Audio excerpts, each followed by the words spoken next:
C. Joseph Vijay எனும் நான்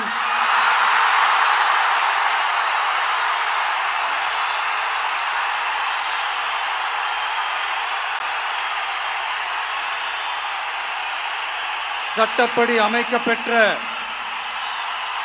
இந்திய அரசியல் அமைப்பின்பால் உண்மையான நம்பிக்கையும் மாறா பற்றும் கொண்டிருப்பேன் என்றும் இந்திய நாட்டின் ஒப்பில்லாத முழு முதல் ஆட்சியையும் ஒருமையையும் நிலை நிறுத்துவேன் என்றும் தமிழ்நாட்டு அரசின் முதலமைச்சராக உண்மையாகவும் உளச்சான்றின்படியும் என் கடமைகளை நிறைவேற்றுவேன் என்றும் அரசியல் அமைப்பிற்கும் சட்டத்திற்கும் இணங்க அச்சமும் ஒருதலை சார்பும் இன்றி விருப்பு வெறுப்பை விலக்கி பலதரப்பட்ட மக்கள் அனைவருக்கும் நேர்மையானதை செய்வேன் என்றும் ஆண்டவன் மீது ஆணையிட்டு உறுதிமொழிகிறேன்.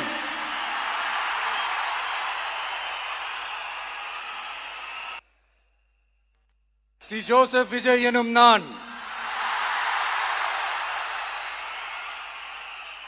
தமிழ்நாட்டு அரசின் முதலமைச்சர் என்ற முறையில் எனது கவனத்திற்குள்ளாவதும் தெரிய வருவதுமான எந்த பொருளையும் முதலமைச்சரின் கடமைகளை உரியவாறு நிறைவேற்ற தேவையான அளவுக்கன்றி ஒருவரிடமோ பலரிடமோ நேர்முகமாகவோ மறைமுகமாகவோ அறிவிக்கவோ வெளிப்படுத்தவோ மாட்டேன் என்று ஆண்டவன் மீது ஆணையிட்டு உறுதிமொழிகிறேன்.